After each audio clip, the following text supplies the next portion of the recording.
Alhamdulillahi Rabbil Alameen wassalatu wassalamu ala ashil anbiya al-mursaleen Sayyidina Muhammadin wa alihi wa sahbihi ajma'in wa ba'd. Assalamu alaikum wa rahmatullahi wa barakatuh. So Alhamdulillah, first of all, thank you for coming on such a beautiful day. My wife was saying, such a nice day on Sunday, we should do something.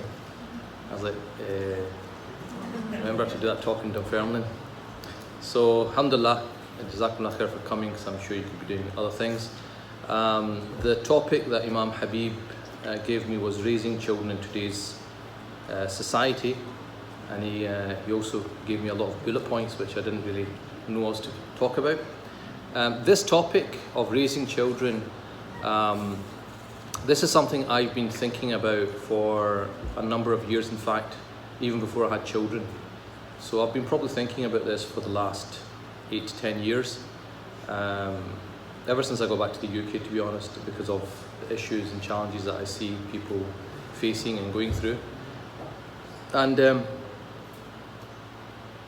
with that in mind, this kind of topic, there's so many things I could possibly say, there's so many angles I could take.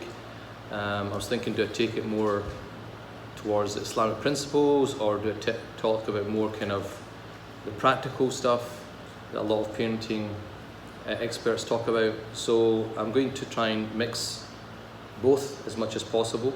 The other thing is that I could actually talk for a long time, but what I want to do is leave quite a lot of time for the Q&A, because in the Q&A you can ask me, the things that you really want me to talk about, rather than me dictating what I want to talk about. So with that in mind, inshallah we will go through this brief presentation, and then if you have questions, please don't hesitate to send them forward. I'm not an expert on parenting by any means. I'm a parent myself. My twins are about to turn 7, and my other son has just turned 4. So for years and years I've had nieces and nephews, bringing them up. So I'm quite acquainted with children and the younger generation and what kind of challenges that they're facing. One of the things that we tend to complain, the millennials get a hard deal, I think, sometimes. There's a lot of complaining about these millennials. They're lazy, they don't want to do anything, they're always on their phones. I think you have to understand that their reality is a different reality from, say, my generation. So people of my generation remember the days before internet, the days before mobile phones. You've got now a generation who have never known life except through the internet, except through mobile phones, right? So what, I think it's unfair if we try to expect them to be like the way we were. And it's wrong, I think, also to try to impose the same way that we were brought up on them. So you have to basically deal with that reality. So first of all, parental responsibility. There's a very famous hadith where the Prophet ﷺ said, "Kullukum ra'in wa kullukum mas'ulun an ra'iyatih." That every one of you is a shepherd and responsible for his flock. And then the hadith goes on and specifically talks about a man being the guardian or responsible for his family, and the woman being responsible or the guardian of her husband's home and children. Okay, so you are responsible, and then also the hadith obviously mentions a leader is responsible for his subject. So basically it means that whoever is under or you have responsibilities over, so like a leader, he's responsible for his countrymen. A man is responsible for his family. His wife is financially obliged to provide for his wife, look after his children, and similarly for the wife. So whoever is under our kind of wing, we are responsible for them. Allah subhanahu wa ta'ala also tells us, A'udhu billahi minash shaitanir rajeem, "O you have believed, protect yourselves and your families from the fire or a fire." Okay. Qu anfusakum wa ahlikum nara. Protect yourselves and your families from the wrong path, basically. Okay. And there's another hadith in Abu Dawud, there is enough of a sin for a person to neglect those who are dependent on him. And that obviously covers, and it says mar'i, which doesn't mean it's a rajul or a imra'a, it means a person. That means also, doesn't just mean physically, like in terms of finances. It also means their mental well-being, their spiritual well-being, their tarbiyah. Okay, so there's a massive responsibility on the parents' shoulders. It's not just a financial responsibility, and the reason I say that is because I still come across this attitude, this mentality that, you know, I provide food on the table, I provide a roof over your head, I send you to a good school, I send you to a good qari or a good masjid. I've done my job. What else do you want me to do? The mosque obviously has a role to play, the school has a role to play, but tarbiyah is the job of the parents. You cannot outsource parenting, right? People like to outsource it. I remember people would say to me, Shaykh, I want my child to have the best tajweed, right? I want him to learn the best manners. Tell me which imam, which qari to send them to. Money's not an issue. I can pay whatever you want. And I said, look, you can send them to the best school in the world, the best madrasa, the best Islamic teacher, everything. However, when they come home and they see something different in the home, it's going to undermine everything they've learned. So you cannot outsource parenting. You have to accept, no, it is my responsibility, it is my job. It's not the job of somebody else. Up until which point are you responsible? Some people feel responsible for the children until they're 40. I deal with a lot of marriage issues, and it's amazing the way parents talk. Like, I'm dealing with a marital issue, the people in their 30s or in their 40s, and the parents are saying, the children were saying. And I'm like, children? Which children? Are you talking about their children? They're actually talking about the 40-year-old and 30. I'm like, they're not children. They're not children. There's a sister. See, as I speak, what happens is all these cases go off in my mind. In fact, recently the sister wanted to get married again. She's in her 40s, the guy's in her 50s. But the stumbling block is that he needs to convince his parents. And you're like, are you for real? You're in your 50s. And you've been married, you've been divorced, you've lived your life, and you still, it's like a 20-year-old, I need to like just see what my parents think. You're like 50 years old. So subhanAllah. So Islamically, how much are you responsible for your children until they become adults? When do they become adults? Not when they're 25, not when they're 30, 35, 40 or 20. They become adults at the age of puberty. Islamically, when a person reaches the age of puberty, they are now an adult in Islamic terms. Now obviously, due to the environment we live in, we still treat them like children. They go to school until the age of 16 or 18, but they'll be going through puberty a lot earlier. From an Islam perspective, if they've gone through puberty at 13, 14, that's it, they're an adult. They are now responsible for themselves. Okay, that's an important point to mention. So, the famous hadith, the pen has been lifted from a child until they reaches puberty. At that point, they become responsible. So let me just go back to that. So, that means that at that point, they have to start praying, they have to fast Ramadan. If they have money, they have to give zakat. If they have the ability to do, all those things become obligatory. Okay, it's not the parents' responsibility anymore. It's the child. The child is actually not child. The child is an adult now. It's actually their responsibility. So that's an important factor to take in mind, because some parents get so stressed out. My 18-year-old's doing this, my 20-year-old's doing that.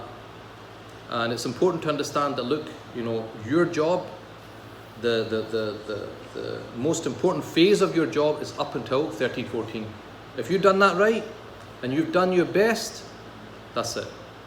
Okay? After that, of course, they're your children, you're going to still give them nasiha, you're going to give them advice, you're always going to be there to support them, but they are adults. They are responsible for their own actions. If they do not pray, they'll be held accountable, not you. If they do something wrong, they take drugs or something, they'll be held accountable, not you, if you've done your job properly up until that point, right? But you have to ensure that the early years, you do your best. So keep that in mind, and I'll come back to that. The hadith says there is no gift a father gives his child more virtuous. It does not say than an iPhone. designer clothes or a holiday. And what does it say? Than adab hasan, good manners. The best thing a father can give his child is good manners. It's not the latest iPhone, it's not the latest designer clothes, it's not the best holiday or whatever it is. You know, so some people, they think, well, I spent so much money on my child. Good for you. But that doesn't mean you've done your job as a parent if you have not taught them good manners. We want to give our children the best education. Many of us, or some of us, will send them to private schools, £10,000 a year fees. Alhamdulillah, who can afford that? Best clothes, we give them the best. Don't want to give them anything cheap. Second-hand clothes, no, I wouldn't do that to my child. I have to give them something new. Yet, we are happy to feed them haram. I'm not saying you're buying them bacon sandwiches, right? But if your income is from haram, then you are putting haram into their system. And then if you put haram in their system, do you think they'll be a wali of Allah? That's not going to happen. So the first thing, you know, when people come to me, Shaykh, my son's not listening to me, 16 years old. The first thing you've got to look at is your income halal? Because if your income's haram and he's doing haram actions, what do you expect? Right? And you know the hadith mentioned in Imam Nawawi's 40 hadith. At the end of the hadith it mentions a man who has journeyed far, is dishevelled and dusty, who spreads out his hands to the sky and said, Ya Rab, Ya Rab. So he's making dua. Well, his food is haram. Mat'amu haram. Wa mashrabuhu haram. The drink is haram. Wa malbasuhu haram. Wa ghudhiya bil haram. And he's been nourished with haram. Fa anna yustajabu lahu. So how does he expect his dua to be accepted? Right, so if everything's haram, your food, your drink, your clothing, you've been nourished with haram income, then how do you expect Allah's tawfiq to come? Right, so the first thing that parents need to do is think about, have I been deficient in bringing up my child? And one of those things is, where is your income coming from? So when does a child become an adult? For boys, it's when it's the first wet dream or ejaculation, established after the age of 12 years. Remember, when we talk about years, we're talking about lunar years, just like our calendar. So that's 11 years, 7 months and 2 weeks. For girls, it's when they have their first period, the minimum age being 9 lunar years. Okay, so a girl has a menstruation cycle, she's an adult now. A boy has his first wet dream, he's an adult now. Okay. If neither occurs by the age of 15 lunar years, which is approximately 4 years and 6 months and 2 weeks, then they both become adults automatically, Islamically. Right, so from this point on, they're responsible for praying 5 times a day, fasting Ramadan. You know, like it's summer months, and some kids have, again, we keep calling them kids, but they're adults Islamically. They're 14, whatever. Or do they need to fast Ramadan? The days are long. You say, well, if they've gone over the age of puberty, yes. Unless they're ill, unless they've got a physical issue or something. Because what happens is we still view them as little children, but we're not viewing them as mukallaf, as people who have taklif, who are now legally responsible. And this is the thing, if you go back maybe 50 years ago, the generation of, say, our grandfathers, when they hit 15, 16, they were treated like adults. They were like, the fathers didn't hold their hand. Right? No, they said, look, you know, you need to work. You need to earn a living. A lot of people know their grandparents were married at 16, 15, 16, they were married. They were raising children at 18.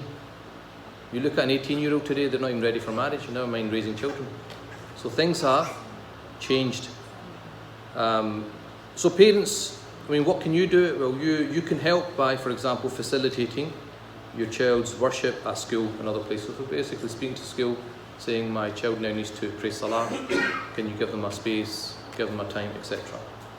And obviously if they're a girl, they need to start wearing hijab from this age as well. Now what advice does the Islamic tradition give when it comes to raising children? Some people think it's a hadith. It's not a hadith, it's a saying of Sayyidina Ali, which is play with them for the first 7 years of their life. Then teach them for the next 7 years, and then advise them for the next 7 years. Okay, so this 7-7-7 idea.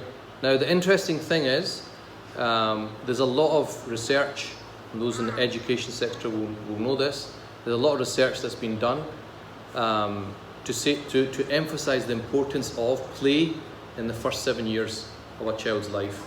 Extremely important for their development.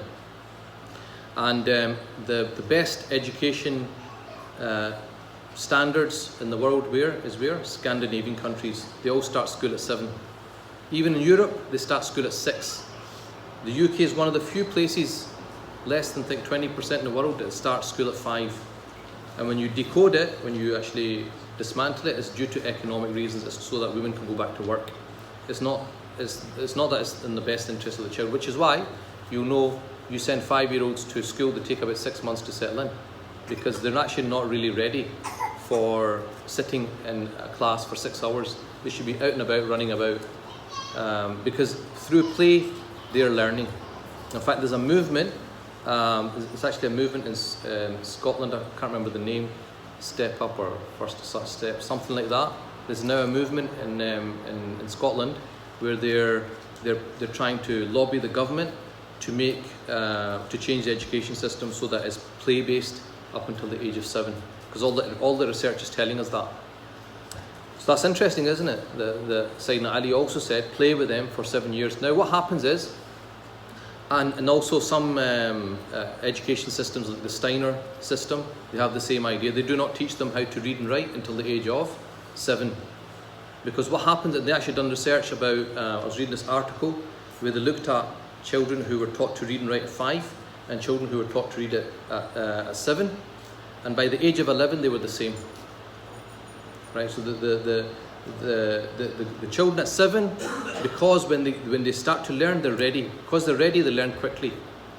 Whereas the child who's been doing it, oh my God, because they were not ready for it. Teach them then for the next 7. So the next 7 years, from 7 to 14, that's when they take everything in. That's when you teach them, right? That's when, if you look at a lot of classical scholars, a lot of them will say, I started to memorize Quran at 7. A lot of them say this. Up to 7, they were allowed to play and stuff. At 7 is when the proper studies began. And then advise them for the next 7 years, because what happens by that age, they're most likely gone through puberty, so they're adults. So your role changes now. Your role changes from somebody who is full on to slightly distancing yourself, because now you are allowing them to grow as a person and you're there as an advisor. So you have to help them, support them, but you can't force them, right? It can't be this. And I had this another case of this in Glasgow where this father came, and child was 18, but again child, he was an adult, he was 18, and he was very upset because he goes, I've tried my best to bring him up Islamically, and then I sent him to madrasa, I did this, and the guy was starting to mess about. And I quickly worked out what happened is that he was too strict. And because he was too strict, now that the child had now grown to 18, university age, a bit more freedom, what happens? You react, right? And I was trying to explain to him, I said, look, he took his phone off him, he was treating him like a kid. He was 18, he was treating him like a child. And I tried to explain to him, I said, look, you need to change the way you're dealing with him, right? You need to become like an advisor to him. You can't become the dominant parent as if he's 5 years old, because I said, if you keep doing this, maximum you'll be able to do this is for another few years. As soon as he graduates, as soon as he gets married, he's just going to pull away from you. So even if you want to try and do this, you can only do it for 3-4 more years. That's it. After that, you will not be able to control him. So he didn't like what I said, but I don't really care if people come and they don't like what I say. I have to tell them what I believe is correct. They like it, they don't like it. What can you do? The truth. You have to tell them the truth. Teach them to love the deen and not to fear it. That's a very important concept. That everything that happens to you as a child stays with you for life. Every experience you have as a child, especially in the first 7 years, will stay with you as a child, as an adult. A lot of the times when you're dealing with people who have got issues later in life, you'll trace it back to their childhood. Now, if you think of your memories as a child of the mosque, are they happy memories? Are they sad memories? Are they traumatic memories? Right? And there's people smiling, so I'm not going to probe any further. But the fact is, many of us will remember learning the Quran because if we didn't, we'd get beaten up. Right? There's a stick, you know, at the front of the class. There's other things as well, which we'll leave for the time being. But the point is that your association with the deen became what? One of fear. Right? You don't do this, you're going to go to hellfire. You don't do this, this is going to happen. You don't do that, it's all fear. What happens is, that works when you're young because you don't have any power. You're 7, 8. But as soon as you get to your teenage years, as soon as you don't have to do things, your parents can't control you anymore, what happens? I know people who have done hifz, they've memorized Quran, and they're selling drugs now. And I'm not dealt with one case, I can think of 2 cases. Two half people who did hifz, they're half of the Quran, they're selling drugs today. Okay? So, if you are taught something through fear, as soon as you take the fear away, I don't need to do it anymore. And what we need to do is teach them to love it. You need to teach your children to love the religion. It has to be a good experience, it has to be a fun experience, it has to be an enjoyable experience, a positive experience, so that they always, when they think of Islam, they always think they'll have a positive, happy feeling. Right? Because you're not going to be there forever. And if you've taught them to love the deen, when they get older and they can do things and you can't control them, then they will choose to do the right thing because they want to. Whereas if you do it through fear, fear is no longer there. So what? I can do what I want now. And if I've actually got 2 videos which would be good for you guys to watch. I've got a short series on YouTube called the Good Life series. So you just Google my name, Shaykh Amer Jamil, and go to the Good Life series. There's 2 talks. One's called the Fear Factor, which I talked about this, and the other one's called Never Say Never. And the Never Say Never one is about, and I'm kind of addressing parents, is that think of how you talk to your children. If you say to your children, don't do that, be quiet, sit still, right? If you're always told not to do something, what happens as you get older? Are you going to be the first one to put yourself forward? You're always going to sit at the back because you're afraid. If you get, as a child, if you do something wrong and your parents come down and it's a ton of bricks, what happens? You get fear of failure. So what happens anytime you're in a gathering, say, who wants to do this? You're going to sit at the back. I don't want to do it because if I get it wrong, because you've got fear of failure already inbuilt in you. So never say never. In other words, no matter what your children say, yeah, inshallah. You want to do that? You want to become whatever? You can do it. If you work hard, and there's nothing to say that you can't do it. And what happens is, sometimes they pick up from their relatives, oh, I was doing this, and he said, you'll never be able to do that. And this is where you have to come as a parent and say, it doesn't matter what he says, you can do it. So always be positive, always tell them they can do something, because that instills confidence. Discipline. And I think people can probably relate to that picture, right? I can relate to it anyway, right? The famous slipper. Anyway, although it's used, it's becoming a bit of a problem now, legally anyway. But what does the Sunnah teach us? What did the Prophet ﷺ do? The Prophet ﷺ never hit a child. Never hit a child. Anas bin Malik, who was a very young companion, he said, I served the Prophet ﷺ for 10 years. By Allah, he never even said to me, uff. He never said harshly for anything. Why did you do that? Or why did you not do that? Subhanallah. Obviously, Anas is going to love him. If you have somebody that's always nice to you and kind to you, you're always going to love them. Right? So, and that's not easy. And I'll be the first to admit it, it's not easy. But try to at least understand that the higher way is to get your child to do something without having to physically discipline them. hypocrisy. Right? If you want your children to be honest, then you have to be honest. And people don't like this because, see, it's easy, send them to a private school, pay £10,000, send them to the madrasa, how much do you need? £50 a month, no problem, that's easy. But if you have to change yourself, oh my God, that's hard. You see? So like I was saying before, you can't outsource your parenting. Children are very black and white. They don't understand nuances of the world until they get older. And if you say something simple like, well, you have to tell the truth, they will pick up when you're not telling the truth. How about you did it last week? Isn't it?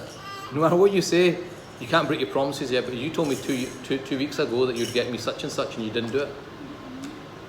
So you have to be very careful. If you say to your child you're going to do it, you're going to give them something, you've got to give them it. Otherwise, don't say it. Right? Because they quickly learn. And what happens is if you don't keep your promises, what does that mean? I can't trust my dad. I can't trust my mum, because their word means nothing. It doesn't hold any value. Whereas if they know, no, once my dad says it or my mum says it and they follow through, it means no, I've got to follow suit. Okay, so you cannot expect your children to pray if you do not pray. You cannot expect your children to read Quran if you do not read Quran. If they do not see you physically holding the Mus'haf and reading the Quran, if they do not see you praying in the home, they will not do it. They might do it when they're young, as they get older, if Allah inspires them, inshallah, but they will not naturally gear towards it, because if it's that important, mom and dad would be doing it. So you can teach them all the virtues in the world, at summer schools, at school, mosques, from wherever it is. However, they will do what you do and not what you say. Your children will do what you do and not what you say. You can say as much as you want, you have to behave like this, you have to behave like that. If they then see you lying, cheating, defrauding, if you say you have to be kind, and then they see that you can't get on with your own brother or your own sister, or you're shouting on the phone, then what are you teaching them? So if you want them to be truthful, you have to be truthful yourself. And that's a bit of humble pie that people need to eat. Take it easy. They're kids, right? They're not. they're only 7 years old or 8 years old, right? Gentleness is not in something except that it adorns it, and it's not stripped from something except that it ruins it. Rifq, gentleness, always is. If you look at the Prophet's way, was he gentle? Was he harsh? He was gentle. So when you are praying, or if you want them to pray, make it easy, especially when it's before the age of puberty. They don't have to remember that it's not fard on them, it's not obligatory upon them until they hit puberty. So take it easy on them.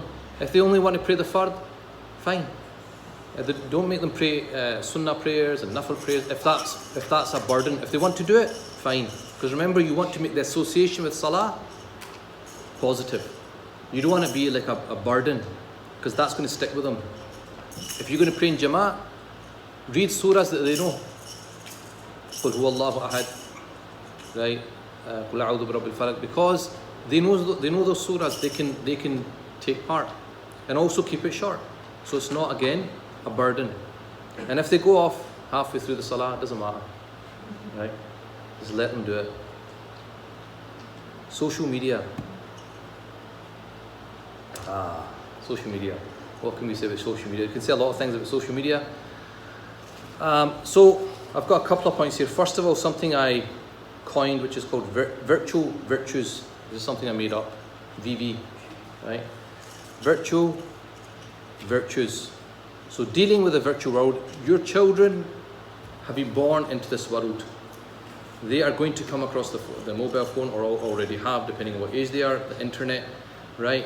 It is not sufficient to try to just keep them away from it, because one day they will be exposed to it. It's much better that you guide them how to use it, right? So you need to teach them how to deal with the virtual world, because we've all heard of scare stories of children, communicating with it. They think it's another child, it's an adult, and they're getting groomed. These are all things that can happen, no matter how vigilant you are. So you have to teach them how to deal with that virtual world.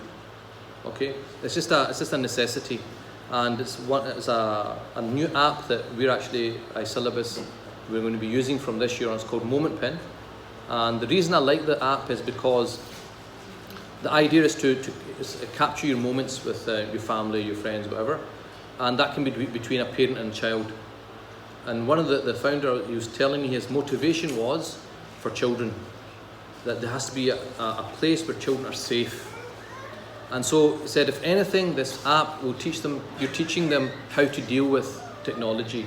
What's the correct way of doing it and what's the wrong way of doing it? Now, that's kids. But again, remember, I'm saying that everything that you're doing, your children are watching and observing and absorbing.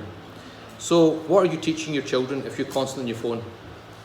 So if you're constantly doing this, your wife's constantly doing that, right?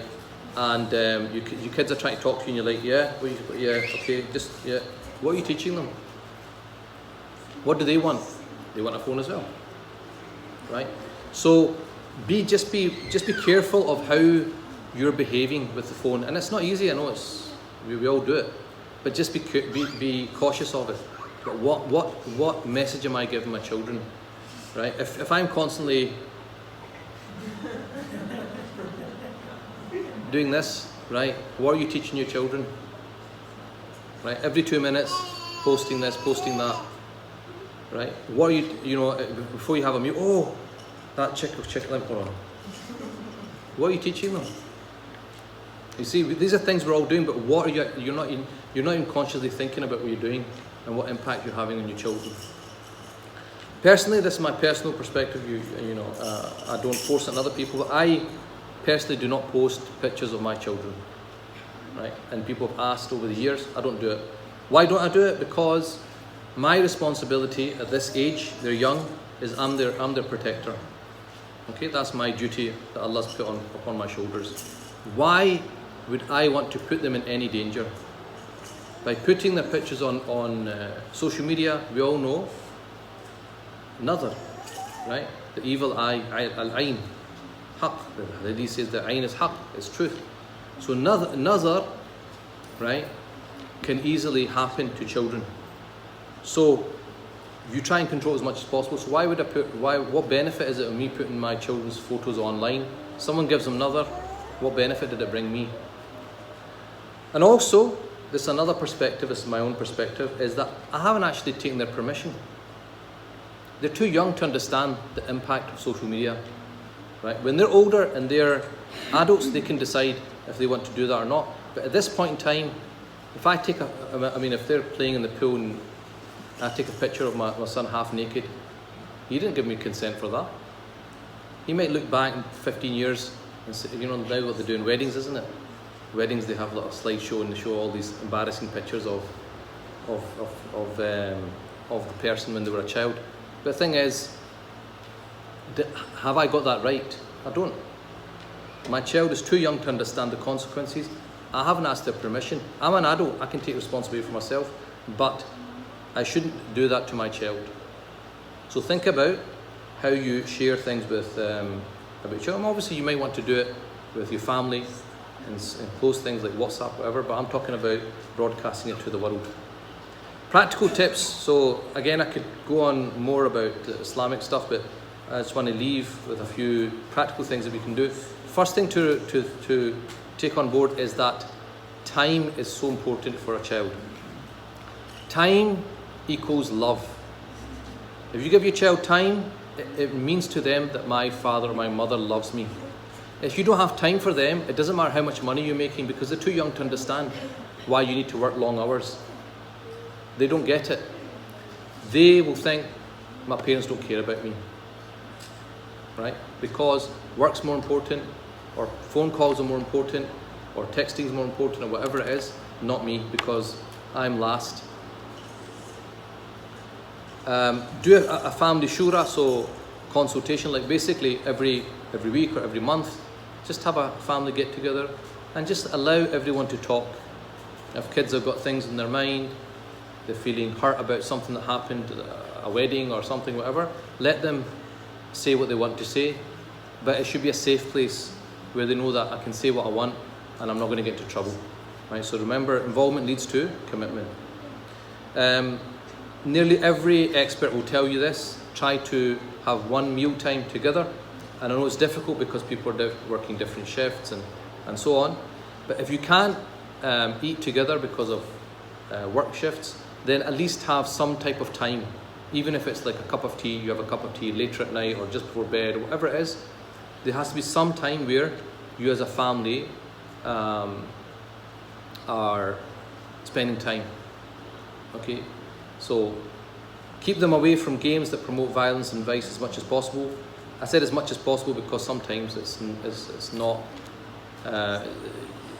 it's inevitable, because you can stop them but they go over to the cousins, and Fortnite is just a nightmare for every parent. As soon as you Fortnite, they start getting panic attacks.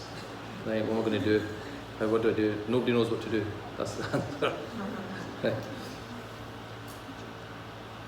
The phones now, obviously with younger children it's probably not as much of an issue, but as kids get older, the peer pressure, etc., they want phones. You can take one perspective, I'm not giving you a phone.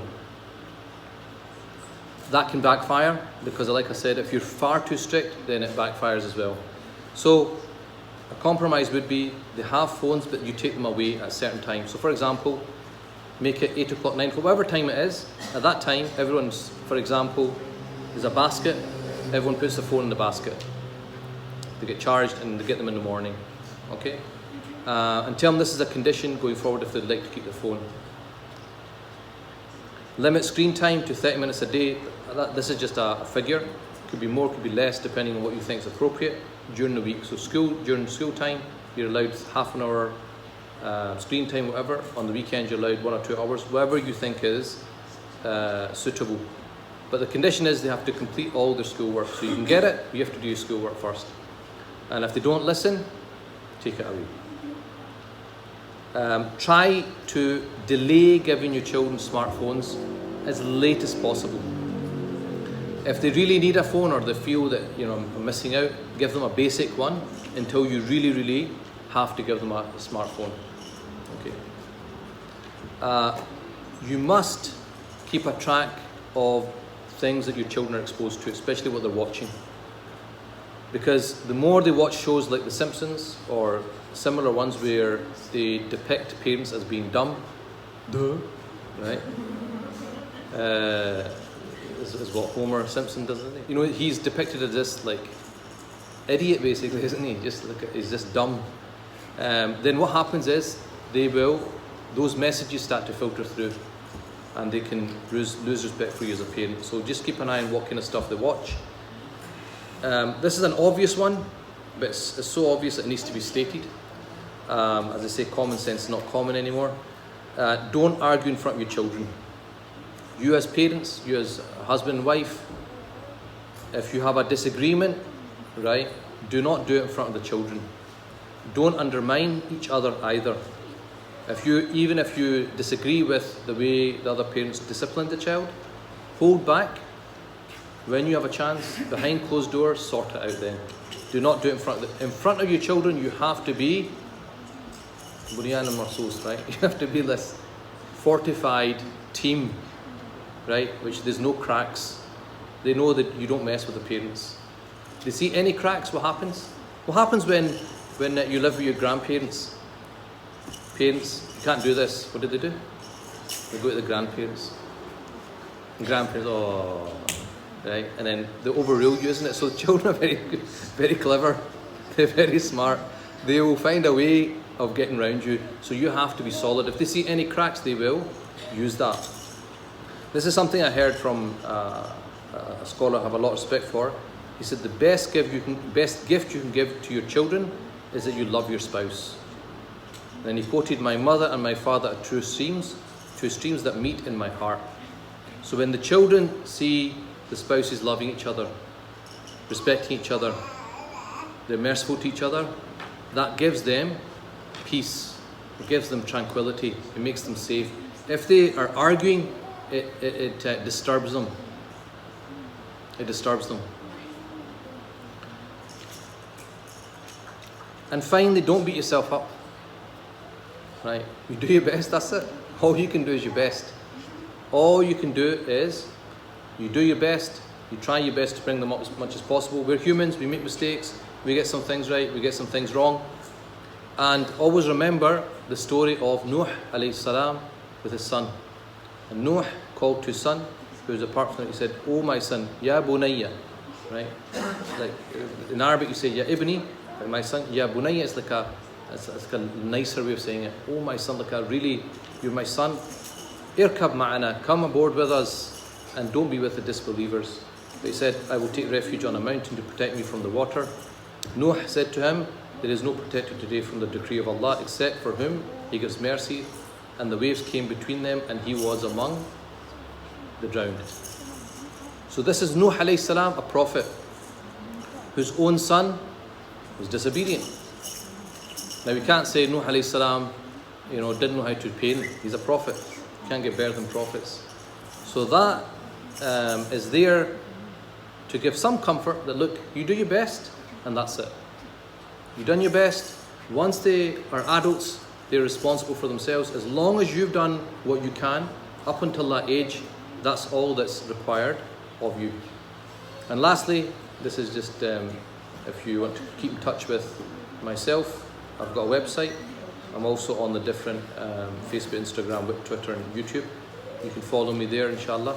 And also today we're in Dunfermline. We'll be running the iSyllabus adult course in Edinburgh this year, inshallah, on Mondays. It's going to start in the middle of October. So one of the things is obviously there's so many questions that children ask today because of the world we're living in, and it's really important for parents to also have knowledge, not only for yourself, but also so that you can answer questions that your children will ask you. Because if you cannot answer their questions, they'll go to other people or other sources. So you'd rather the answer comes from you rather than other people. So that's very important. And we have a full curriculum for 11 to 15-year-olds, which we've developed over 6 years. Alhamdulillah, they teach it in this mosque. We've got the stall at the back. You can have a look at those books. And those books are suitable to teach Islamic studies at this age level, inshallah. So we're going to break for a few minutes to get questions, or have we already got questions?